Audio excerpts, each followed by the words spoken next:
We don't suffer over hitting our hand with a hammer. We suffer over the mental commentary that comes afterwards. Now, if one is so convinced that they are suffering over the experience of hitting their hand with a hammer, then they blame the hammer. And in blaming the hammer, it's literally like saying, hammer, you're making me think I'm not enough. You're making me believe that. Hammer, you are responsible for my suffering. That puts you in a dilemma that will offer no liberation to your suffering. In fact, it ties you to your suffering because you're powerless. You're suffering because of something outside of yourself.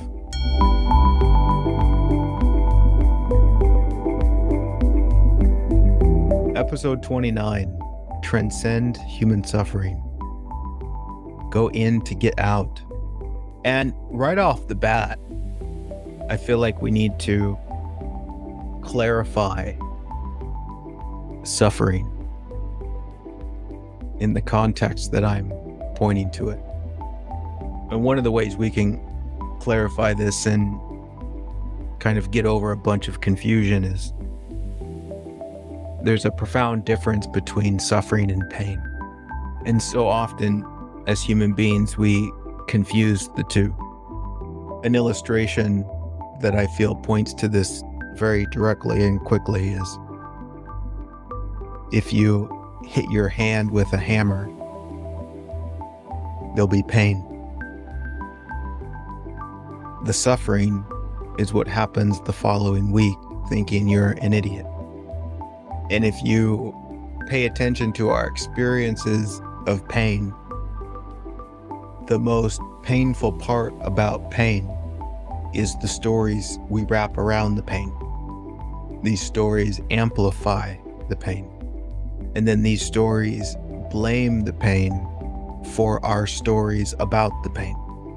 And this just creates a world of suffering.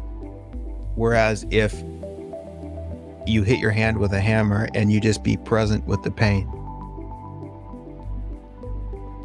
you recognize it's not a big deal at all. It makes sense that it's there.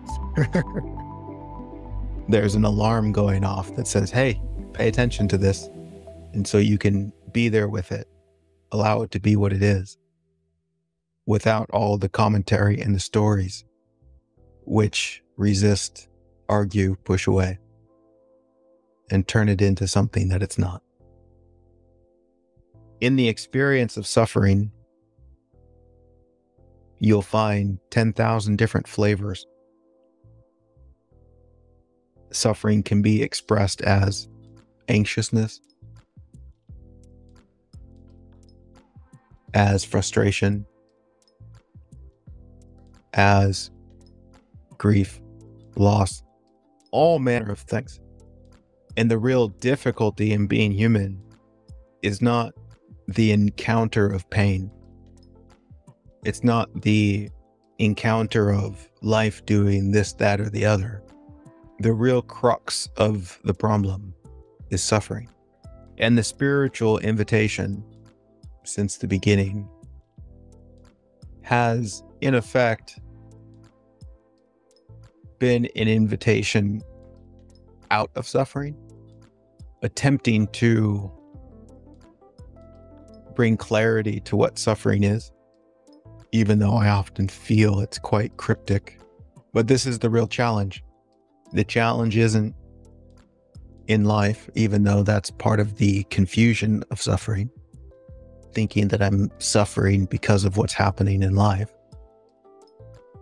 Will you take a moment and quickly, but sincerely, take a look at the experience of suffering in your own life, in all those different flavors. And I wonder if in our examination of those things, if we can recognize a commonality within every experience of suffering. And what I mean by commonality is, regardless of why you think you're suffering, again, why you think you're stressed, anxious, frustrated, depressed, in all of those stories, there's an underlying story that gives rise to all those other stories. It's like there's a primary assumption that happens first. And understand, once again, I'm attempting to use words to point to this. And so don't cling to what I'm saying, but see what I'm pointing to. In the spirit of that, can you recognize that underneath all the suffering, there is a declaration that either says, I'm not enough, or I'm missing what I crave. The fear of not being enough, the perception that I am not enough, or I don't have what I want, and if I had what I want, then I wouldn't be suffering. Right? So you have that fundamental premise. In the example of hitting your hand with a hammer, the suffering would be thinking you're an idiot, thinking that you're not enough, thinking that if only this or that, then you wouldn't be an idiot, or thinking that because you hit your hand with a hammer, now you can't do what you're supposed to do, which is missing what you crave, missing what you want. And this perception can drive one into a dark hole of inadequacy and unworthiness. And recognize here, in all of those flavors of suffering within the human experience, all the different stories that could be told, they are all extensions of that one story. And I feel like this is monumental to understand. We don't suffer over hitting our hand with a hammer. We suffer over the mental commentary that comes afterwards. We don't suffer over what happens in life. We suffer over our stories about what happens in life as it relates to who we think we are not being enough. Now, if one is so convinced that they are suffering over the experience of hitting their hand with a hammer, then they blame the hammer. And in blaming the hammer, it's literally like saying, hammer, you're making me think I'm not enough. You're making me believe that. Hammer, you are responsible for my suffering. That puts you in a dilemma that will offer no liberation to your suffering. In fact, it ties you to your suffering because you're powerless. You're suffering because of something outside of yourself. And so it's up to that something outside of yourself to rescue you from suffering, which essentially is saying is, dear hammer, don't be a hammer, then I won't suffer. Dear life, don't be life, then I won't suffer. Furthermore, this assumption keeps you at a great distance from the real opportunity of what we might call transcending suffering. And the title, Transcend Human Suffering, Go In to Get Out, also needs further clarification about the pointer of transcending suffering. And this is a great clarification about many things. So often, because the human being is determined to believe in past and future, it assumes that these spiritual pointers are about the future. Meaning that if the spiritual pointer is to transcend suffering, the mind interprets that in such a way where it assumes that you can transcend suffering in the future. Like, let's figure out the method so that in the future you won't suffer. The human being, in relationship to their life, thinks it's about their dream of life. past and future. The human being thinks that insight and wisdom is about a life they only imagine to exist, past and future. And it completely misses the real opportunity, which is that all spiritual pointers, teachings, speaks to reality. It speaks to life that's real and true. And that life is happening right now. And so when there's a pointer to transcend suffering, it's not talking about transcending suffering tomorrow. It's not talking about your future. It's talking about right now. So these pointings and these invitations, they're an invitation into presence, into now. How does this pertain now? What does this show me now? In those simple words, transcend human suffering. In the context of past and future, we can think, oh, it means that I will never suffer again, implying future. When again, really, it's a signpost for the present moment that invites you out of any suffering that might be showing now. The good news is, as you, if we can call it this, develop the skill set of transcending present moment suffering, then by default, it is a skill set that develops and you bring with you into the next moment. But it's not about the next moment. I guess that's a disclaimer to not use this time to try and figure out the rest of your life.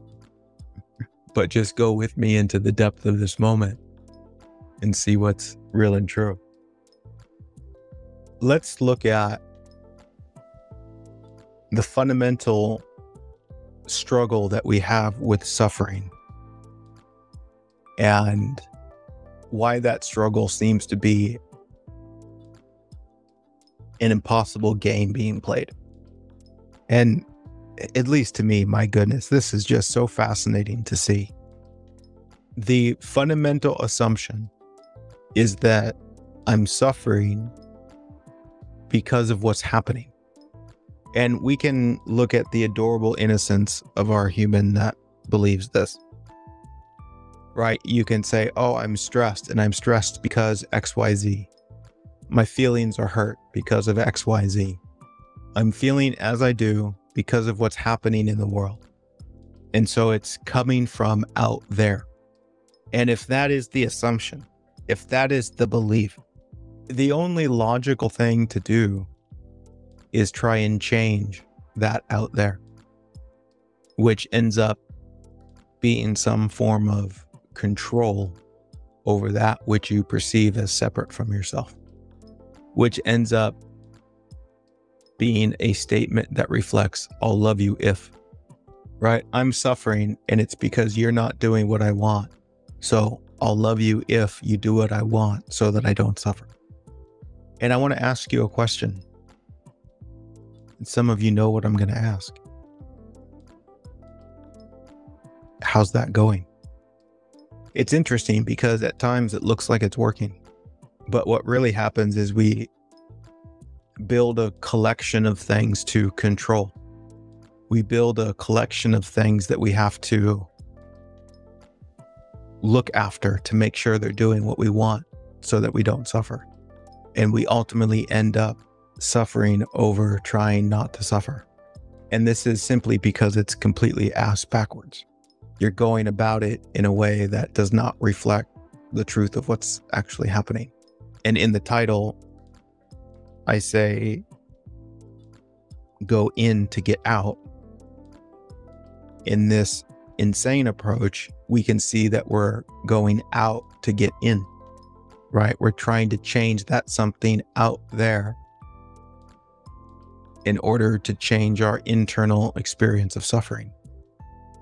To bring further clarification to the phrase transcend suffering, I feel like there's a more direct and softer way to say that, which is very simply understand suffering. Because the more you understand suffering, then the suffering resolves itself. To transcend suffering, to understand suffering, is not something to be done.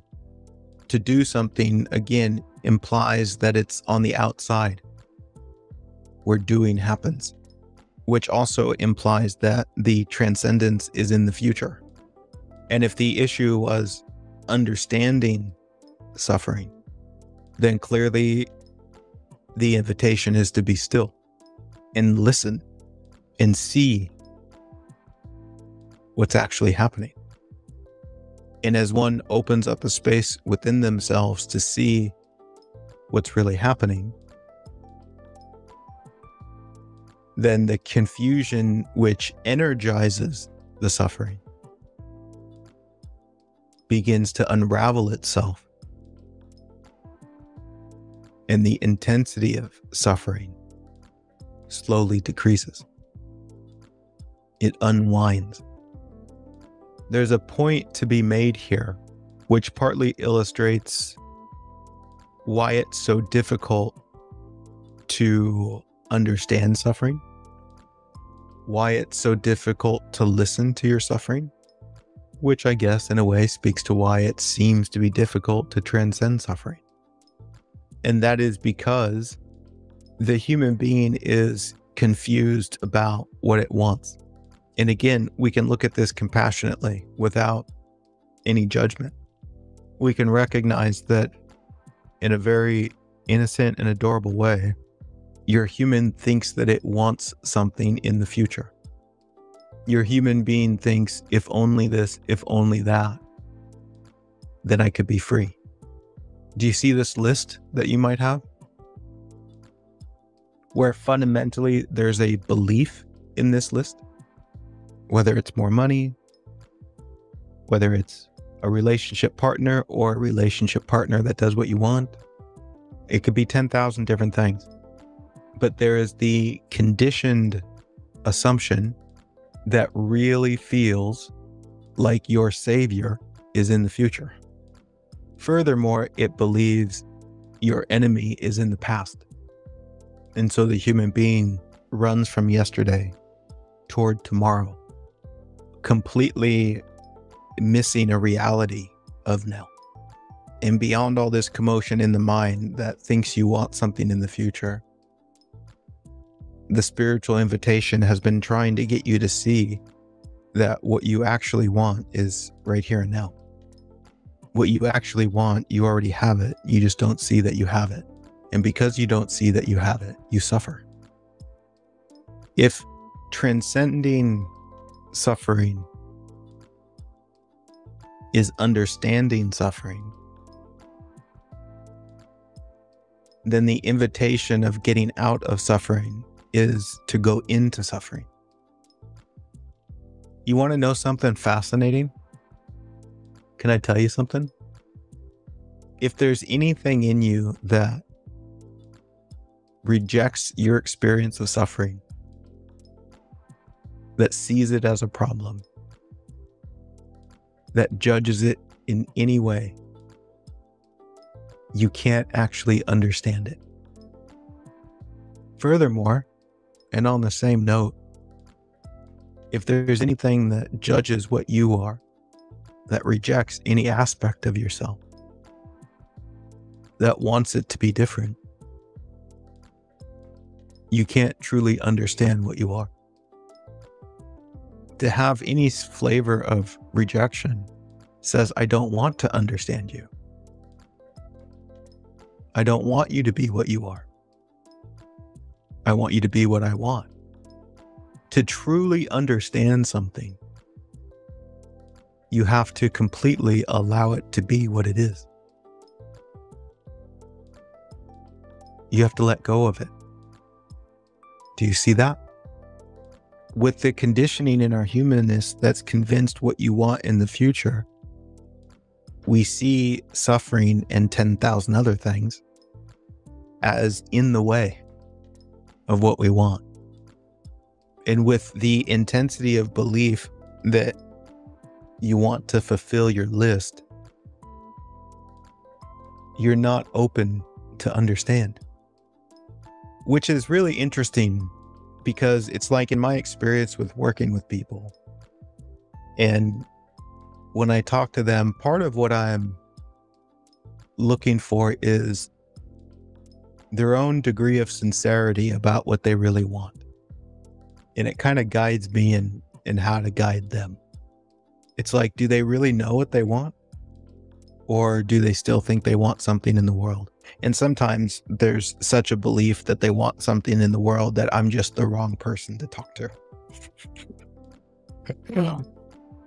And so there's an encouragement to just keep chasing. And then when you get utterly exhausted and can't find it, and you're willing to look with brand new eyes, then maybe we can talk. But if you're talking with me as a way of trying to figure out how to get to the future, I'm not the guy. Just as with life, when you deeply understand life, and this speaks to understanding many different aspects, but also just the same thing, there's some sort of heart-based recognition that everything just makes sense. There's nothing to fight. There's nothing to control. And in this is a vast release of resistance, which is suffering. It's like one recognizes, oh, I don't need to resist this. I don't need to wrestle with this. And in the release of that resistance, suffering is no longer necessary. And just like with the experience of suffering, as you understand more and more clearly that what you're suffering over isn't in life, but it's suffering over mental commentary, and you see that deeply, with that comes this invitation to just surrender it all, to release that something that you're fighting for in the mind, to release the idea that you need XYZ in order to be worthy. I invite you to see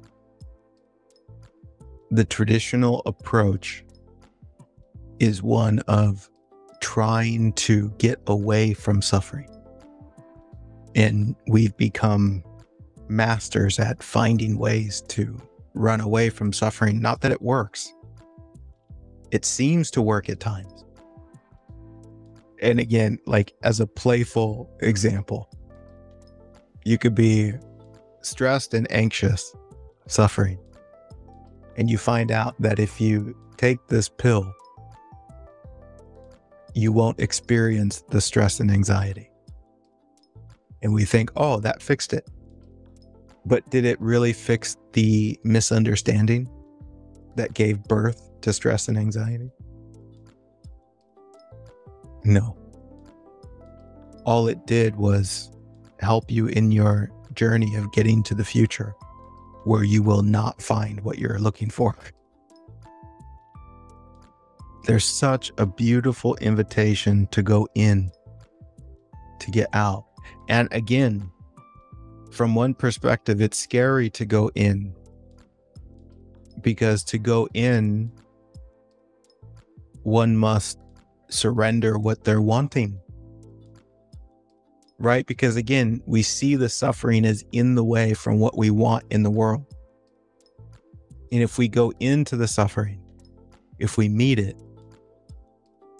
we have to let go of what we want. We have to be open to the possibility that maybe that's not it. We have to start over. This is why I really invite you to get profoundly honest about yourself, what it is you're looking for in this life, which is very different from how do you want to play in this life? Because you see, as human beings, we've confused this. The future, which is imagination, is a function of play. To imagine in creative ways, but that has nothing to do with finding a prize. That has nothing to do with connecting with reality. That has nothing to do with resolving a perceived separation from the truth of what you are.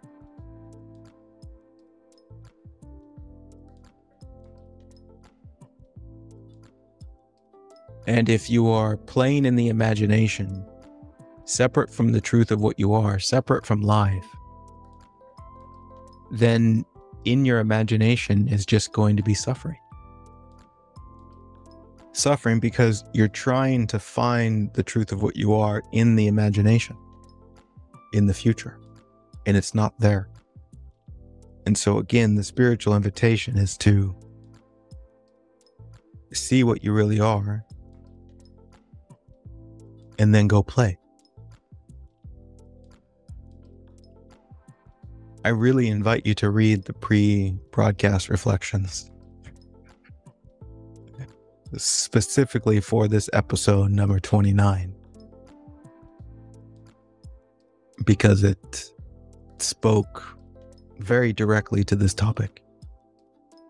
I think it was like 1,300 words.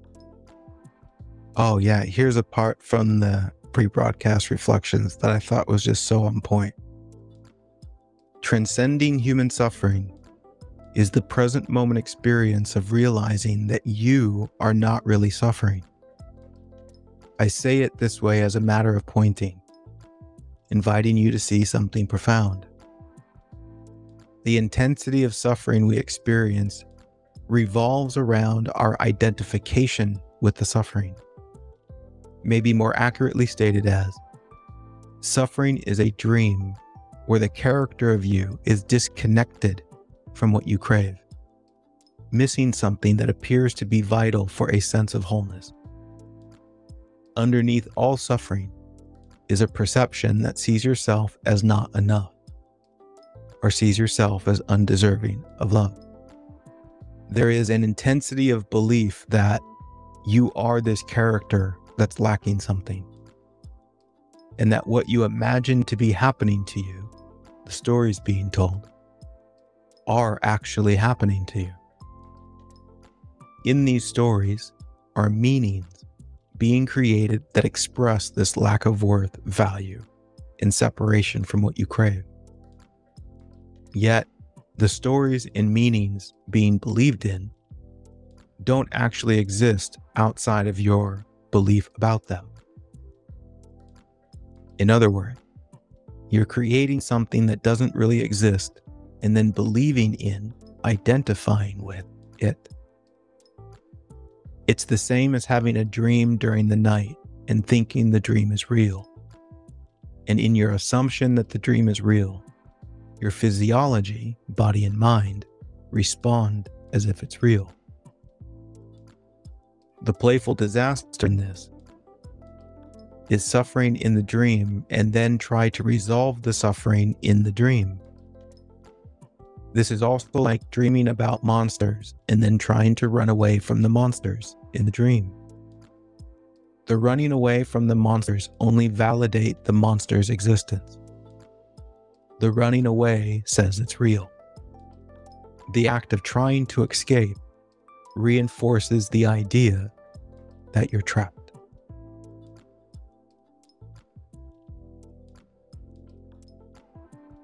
Any questions?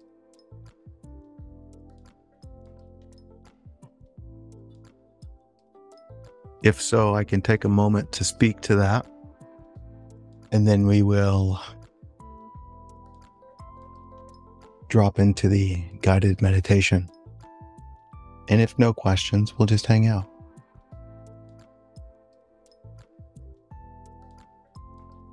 Miki says, what if the suffering is that I'm not enlightened enough to handle my situation without suffering? That's super cute.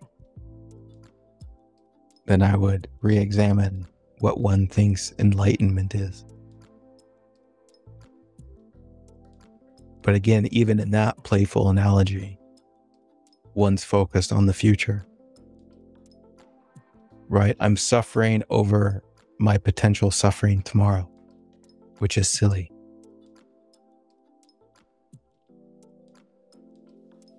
We are going to drop into a guided meditation for 5 minutes and 18 seconds. Let's go.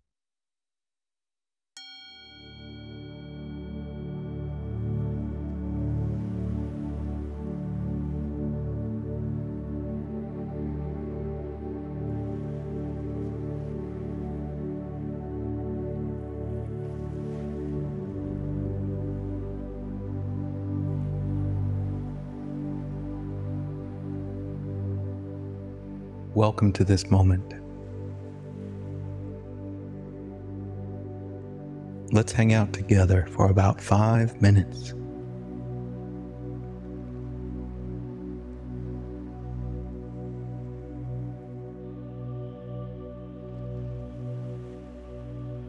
I wonder if we can connect with a space that totally and completely allows yourself to just be.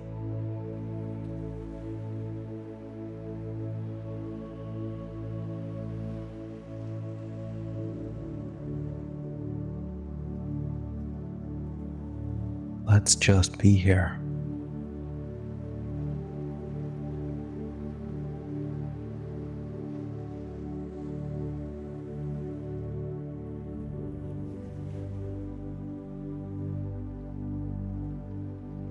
Can we recognize the dream for the dream? Whatever it is you might appear to be suffering about,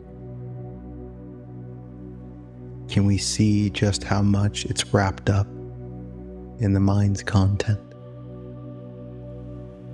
in all the stories?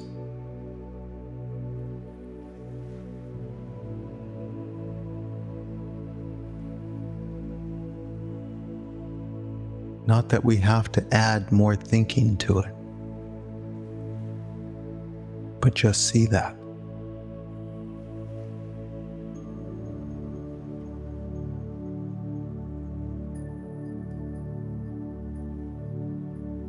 Behind all of those stories, all of those excuses, all of that blame, can you see that in the most innocent way, there's simply an aspect of yourself that's scared?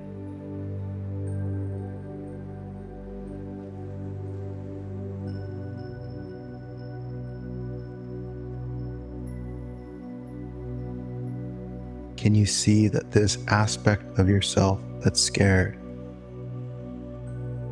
feels disconnected from the truth of what you are?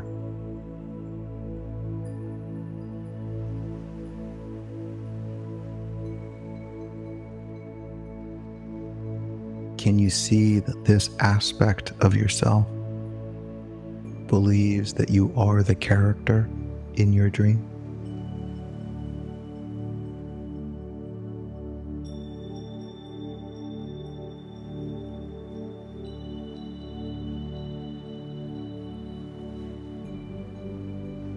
Can we invite that aspect of yourself back into this moment where what you are is enough, where what you are is not missing anything?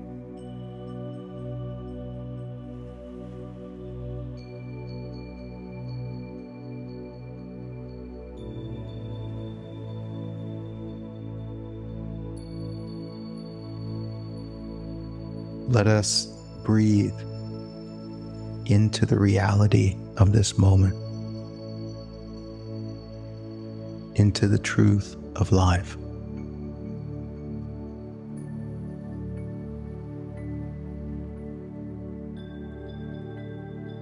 Let our breath guide us back home.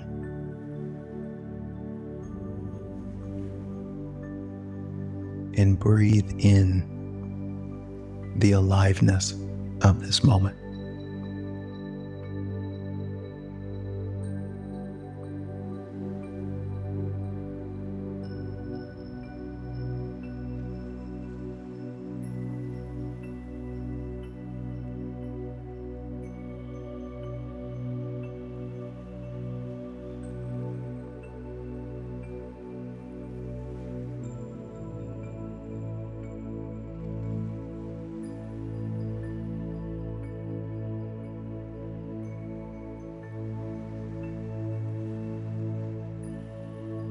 Hold space for yourself, dear one.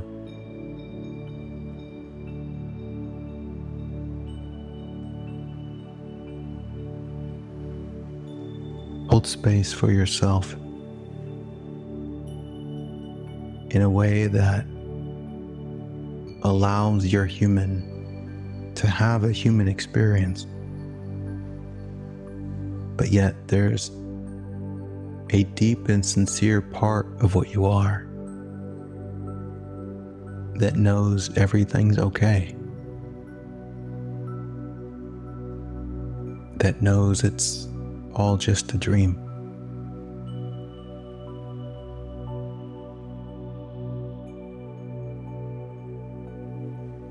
Thank you for meditating with me today.